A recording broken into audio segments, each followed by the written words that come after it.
রাধে রাধে বন্ধুরা, রাধা মাধব বুটিকে আপনাদের সবাইকে স্বাগত। নমস্কার বন্ধুরা, আজ আমি আপনাদের দেখাবো 3 মিটার থানের ফুল পাটিয়ালি। তো ফুল পাটিয়ালিতে প্রথমত কি করতে হবে, থানকে লম্বায় ভাঁজ করে নিতে হবে। তারপরে 5.5 ইঞ্চি ছেড়ে সঠিক যে ঝুলটা সেই পরিমাপ করে নিতে হবে। করে নিয়ে আমি যেইভাবে কাপড়টা রেখেছি ওইভাবে সঠিকভাবে রেখে থানে কাটিং করতে হবে।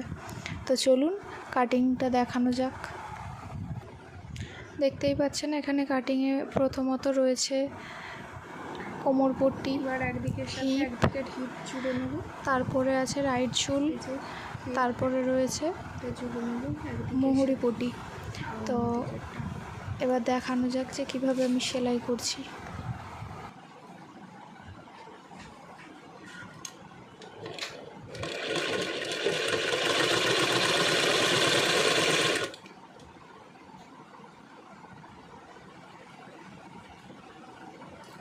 জোড়া হয়ে গেল, এবার কোমর পট্টি জুড়ে নেব।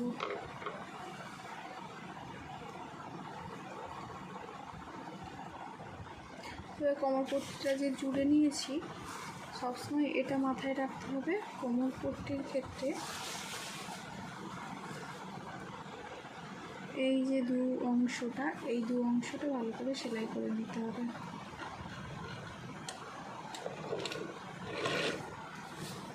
এইভাবে ধরে এই অংশটা ভালোভাবে সেলাই করে নিতে হবে।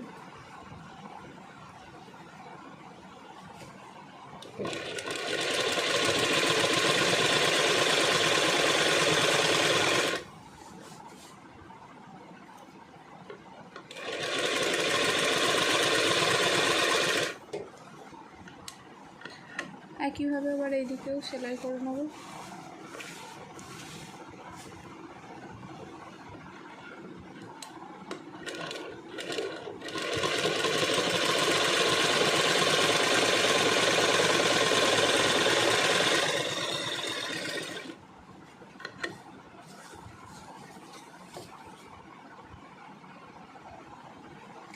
এবার আমি রশি ঘরটা তৈরি করে নেব। তো প্রথমে কী করব, 1.5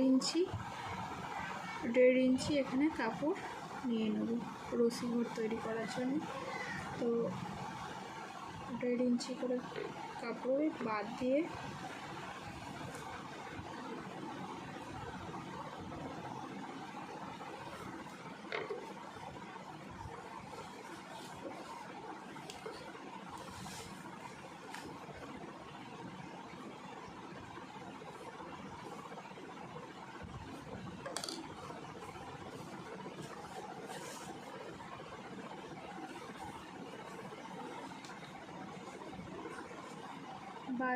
এই সাইডটা আমি জুড়ে নেব।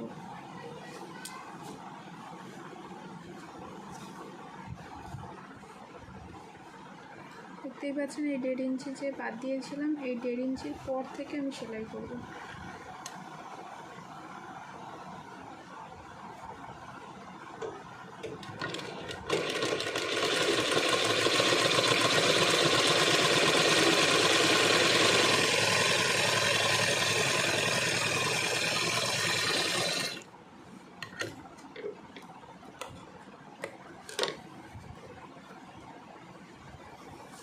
আবার সেই একই প্রসেসে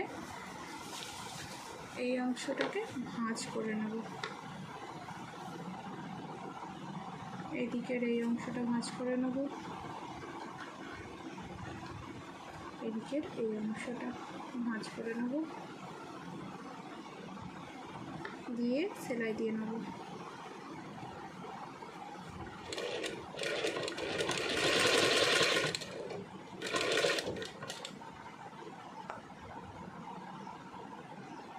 দেখতেই পাচ্ছেন এই অংশটা আমি এরমভাবে ভাঁজ করে সেলাই করে নিয়েছি, আর 1.5 ইঞ্চি পরিমাণ ছেড়ে রেখেছি রশি ঘর করার জন্য।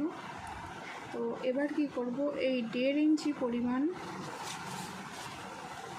নিয়ে এই জিনিসটাকে এরমভাবে ভাঁজ করে, কীভাবে ভাঁজ করলাম, তাহলে এই যে অল্প পরিমাণ মানে 1/2 ইঞ্চির মতো মুড়ে নিয়ে ইঞ্চি পরিমাণ মুড়ে তারপরে সেলাই দেবো। তা এরকমভাবে। তো চলুন সেলাইটা দিয়ে নিই, তারপরে দেখাচ্ছি।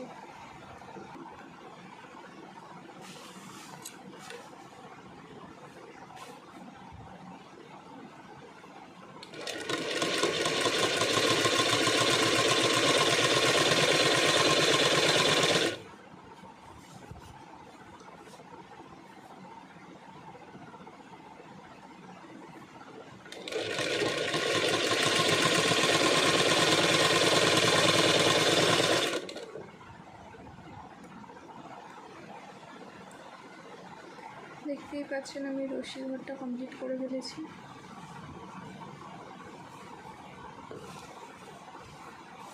এই যে এখান দিয়ে রশি যাওয়ার জন্য দড়িটা